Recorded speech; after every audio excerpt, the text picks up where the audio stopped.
Bienvenidos, la alegría enorme de encontrarnos un programa más. Estamos en la Palabra de Dios, aquí junto al pastor Norberto Carlini, para compartir esta media hora, compartiendo eso, la Biblia, la Palabra de Dios. Siempre escuchar a Norberto para mí es un privilegio y todos los que estamos aquí en el estudio, y yo sé que usted también en su casa lo aprecia mucho. Querido Norberto, bienvenido. Gracias, Pablo. Muchísimas gracias. Es para mí un gusto siempre estar con vos, acá compartiendo. Recién me estabas haciendo mención, charlamos un ratito, le cuento a la audiencia un ratito, charlamos antes de las cosas nuestras, antes de comenzar el programa, y me contabas que se te había pasado por alto una fecha importante en tu calendario. Sí. Cumpliste en estos días 50 años de pastorado. El domingo pasado, Qué bárbaro. y el domingo 8 de agosto, hasta me había olvidado yo de la fecha, pero me recordaron los hermanos de Victoria, los poquitos que quedan de aquella época. Claro, porque estás hablando de la ciudad de Victoria, Entre Ríos, que fue tu primer destino como ministro del Evangelio. Yo estaba todavía soltero y me invitan a predicar, más que a predicar, a acompañar en una campaña evangelística, especialmente en la música y en el canto, la dirección. Lo tuyo era el acordeón. Sí, la dirección de alabanza. Bueno, era unos días y volvía. Pero esos días se transformaron en otros días y en otra semana. Y pasó un mes hasta que los pastores me dijeron, mira, los dos tenemos que ir, uno a Buenos Aires, otro a San Nicolás, y no podemos dejar este rebaño solo. No tenés más que darte un tiempito, dice. Bueno, ese tiempito duró 3 años y medio. Qué va. Y ahí me quedé. Así que cuando hicimos el primer bautismo, que tengo la foto acá todavía de 53 almas que se convirtieron en la primera cruzada que hicimos, y ahí ese día, en la presencia de 3 pastores reconocidos y prominentes, oraron por mí y me dejaron el cuidado del rebaño. Y bueno, y de esa fecha, del 8 de agosto del 71, hasta ahora pasaron ya los 50 años. Así que al mes volví y ya nos casamos con mi esposa y volvimos. Te instalaste como pastor. Yo te veo cada tanto recurrir a ese recuerdo. ¿Te marcó mucho esos comienzos? Sí, Victoria, sí, muy fuerte. El primero. Evidentemente sí, porque la obra que has desarrollado como pastor, como fundador de iglesias y demás, ha sido en 50 años tan grande. ¿Quién no conoce todo el trabajo enorme? Bueno, fueron los pero años. Eso está grabado en tu corazón, evidentemente. Y son los años de mucho sacrificio, años de viajar a Victoria cuando no estaba el puente. Qué distinto que era, que viajar en cualquier cosa. Se viajaba en lancha también, ¿no? Lancha, en la balsa. En la balsa subía el auto que podía tener, o la moto, o lo que tenía, porque adentro recorría. Había una balsa hasta. De San Yo sabía Lorenzo, de una lancha, pero no sabía que había una balsa que llevaba iban vehículos ganado, también. Camiones. Ajá. Sí, y demoraba mucho más, pero era la oportunidad que yo podía hacer de llevar algún vehículo sin para pegar recorrer toda la vuelta de Santa Fe, porque íbamos a un lugar que abrimos, se llamaba El Pajonal, que quedaba como a 15 kilómetros de la ciudad, y muchas veces me tocó hacerlo caminando de la ruta para ir a predicar. Entonces esos años de sacrificio uno no se olvida. Y pensar que ahora de esos lugares que uno sembró 50 años atrás, han salido líderes, pastores, que me lo encuentro por otros lugares. Bueno, tiene su añoranza, su recuerdo. Pero, ¿cómo se hizo la obra evangélica en Argentina? Tremendo, sí. Se hizo a fuerza, porque he escuchado hablar a gente con un desconocimiento profundo de la obra evangélica, como una obra misionera totalmente financiada desde países como Europa, como Estados Unidos, pero la realidad profunda es que la obra se hizo a pulmón con gente así que decíamos, ahora, ¿cuántos años tenías? Y 23 años. 23 años. Un pibe de 23, hacete cargo, ahora sos. Sí, sí. Estás acá a cargo de esta. ¿Y viste la expresión que Dios te ayude? Así es más o menos. Pensando en la obra social, en la jubilación. Había una promesa que a lo mejor me iban a ayudar con los viáticos que nunca llegaron. Nunca llegaron esos viáticos. Y bueno, y en ese interín... Que Dios te ayude. En ese interín yo recuerdo, porque hubo algo que me marcó muy fuerte. Me puse una empresa yo allá para solventarme, recién casado. Para poder pagar y los era gastos de la una casa. distribuidora de productos alimenticios. Mira. Y vos sabés que el hombre me vende a mí, pero el mayorista era de acá de Rosario. Bueno, y yo contento que por lo menos iba a tener mi propio sustento. Cuando me entero, revisitando los negocios, que este señor que me lo vende a mí estaba contento porque me había enganchado que yo había comprado un mono con navaja. Que yo no desconocía, mi oficio eran los fierros, los automotores, no sabía nada. Pero Dios es bueno. A los 2 o 3 meses, el tiempo de inflación grande, yo estaba con una deuda terrible y no vendía nada. Entonces me entró a preocupar enormemente porque digo, ¿cómo voy a hacer? Mi testimonio y la gente me conocían como el pastor, que esos días fue tan terrible que yo oraba a Dios que el Señor me librara. Digo, Señor, voy a seguir esperando y confiando en vos, pero me tenés que sacar esto, porque ya me estaba enfermando emocional y espiritualmente. Y entonces me llama el distribuidor general de acá de Rosario y me dice, le quieren comprar el negocio. Pero, ¿quién me lo quiere comprar? El mismo que se lo vendió. Dice, y eso es una lección para mí muy grande, porque Dios es el que nos respalda a nosotros, ¿no? Dice, lo echaron de la empresa donde él trabajaba, quedó sin trabajo, y él lo único que sabía hacer era esta venta. Bueno, pero cuando él viene a mi casa y mira todo lo que tengo, dice, no, pero no va a recibir el precio que él lo vendió, vamos a ponerlo al precio nuevo. Cuando le dimos el precio nuevo, cubrió toda la deuda que yo tenía, o sea, la deuda la volvió a agarrar él de nuevo.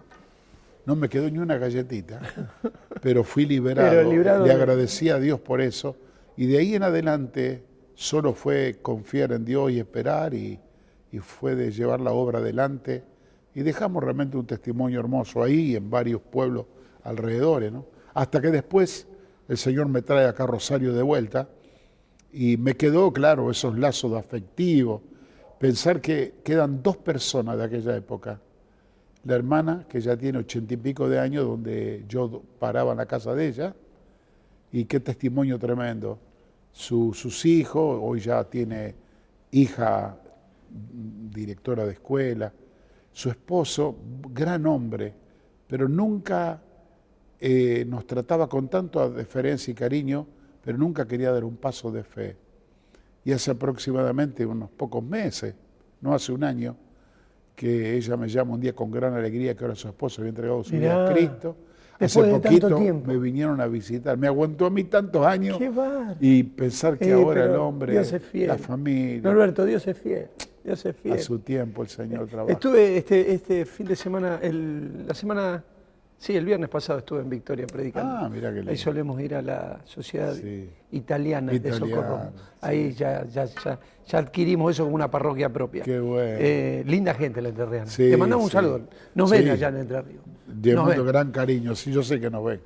Norberto, son días complejos estos. Así es. Y días complejos donde hay mucha gente que ha tenido muchas pérdidas.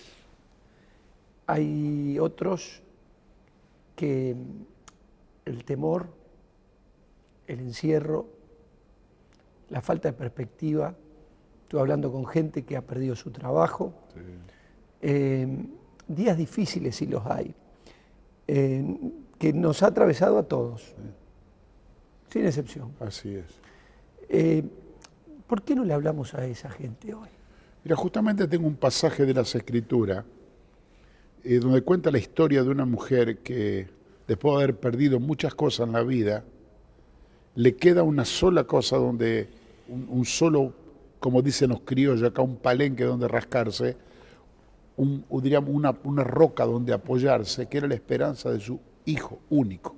Ella era viuda, toda la esperanza la tenía puesta en ese hijo, que no solamente era su alegría, su gozo, donde volcaba todo su amor, porque era lo único que le había quedado, pero también la esperanza de su sustento de vida, porque él era el único que podía trabajar y proveer para la casa. Como ha pasado en estos días que vos has contado bien que nos toca a nosotros vivir, repentinamente su hijo muere. Y ahí se le mueren todas las esperanzas, toda la expectativa de vida. Ese amor y ese cariño que tenía para ese hijo ya no tenía más a dónde volcarlo. Entonces comienza una etapa de angustia, de desconsuelo terrible. Y la historia cuenta, esto pasó en una ciudad llamada Naín, que Jesús venía con una gran multitud. A Jesús lo seguían siempre sus discípulos y una gran multitud, que todos querían ver milagros, maravillas, claro. Estaban a la expectativa. Esa multitud que la acompañaba estaba llena de alegría y de regocijo, porque veía las obras extraordinarias que el Señor hacía. Cuando el Señor entra a la ciudad de Naín, y estoy leyendo para aquellos que nos guían en la palabra, en Lucas capítulo 7, versículo 11, de repente se encuentra con una multitud que está saliendo de la ciudad. Jesús entraba y esta multitud salía. Dos multitudes Dos que multitudes, sí. Yo hablo de las dos caravanas. Claro. La caravana de la vida y la caravana de la muerte. Claro. Esta caravana que salía la encabezaba una mujer, llorando desconsoladamente, con amigos y vecinos que la acompañaban, y un féretro que era el de su hijo muerto, y una multitud, como acostumbraban en la época, a acompañar a los difuntos al entierro, a la sepultura. Y estas dos caravanas se chocan, porque el Señor Jesús estaba entrando, cabecera de la otra multitud, y de la otra caravana que venía en fiesta. Acá era en llanto de tristeza y de dolor, y acá era regocijo y cántico de alegría. Qué contraste, ¿no? Tremendo, ¿no? Qué contraste. Pero lo interesante es que las dos cabeceras de las dos personas que encabezaban las caravanas, una era el dolor encarnizado en una mujer, y el otro era Jesús, la esperanza de gloria, como marca la Biblia. Cuando se chocan, las dos caravanas se detienen. Lo sorprende a Jesús y la multitud de Jesús esta caravana, y por respeto se detienen. Y al detenerse, dice la palabra del Señor, el verso 12, que cuando el Señor la vio, se compadeció de ella.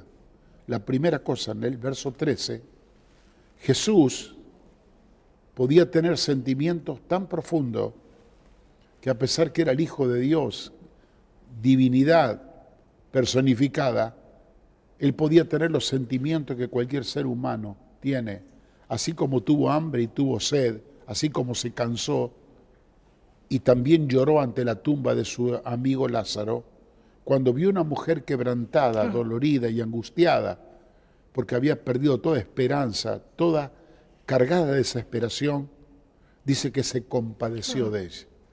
Y esta palabra compasión a mí me encanta tanto, porque no era solamente que el Señor le dio lástima. La compasión es algo más profundo, es aquel que siente el mismo padecimiento y que está dispuesto a poder hacer algo. Se pone en el lugar del otro. En el lugar del otro.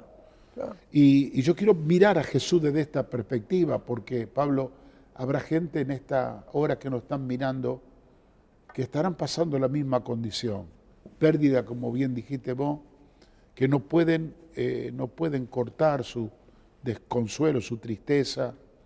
Gente que pusieron la esperanza en algo y ahí basaban su futuro, y eso se le derrumbó. Y cuando humanamente no hay más esperanza y no hay solución a esas cosas, el dolor se hace más profundo. Yo solamente quiero decirle a quienes nos están escuchando y nos están viendo, que el Jesús que se compadeció de aquella madre, del hijo único que había muerto, es el mismo Jesús que vive hoy, y Él ve nuestro dolor y se compadece de nosotros. Él puede ver nuestras lágrimas en privado, Él puede ver nuestra soledad en privado, aquellas angustias nocturnas que a veces uno no la comparte con nadie, pero solo uno la vive.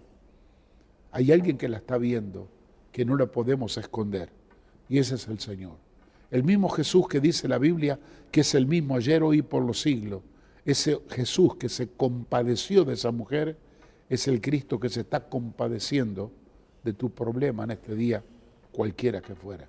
Estamos mirando con el pastor Norberto Carlini, para los amigos que se están sumando a la transmisión, Lucas capítulo 7, versículos 11 en adelante, donde está este encuentro de dos mundos distintos, encuentro de la vida y el milagro y el gozo de la fiesta de Jesús, el encuentro con la caravana que viene con la decepción, la muerte, la angustia de lo irreparable.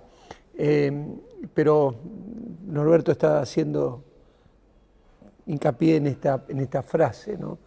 Donde a Jesús lo vemos muy interesado en aquel que está sufriendo, interesado, compadecido, poniéndose en el dolor del otro, no como un espectador que simplemente llora como esa caravana que estaba llena de esa gente, sino con alguien dispuesto a actuar.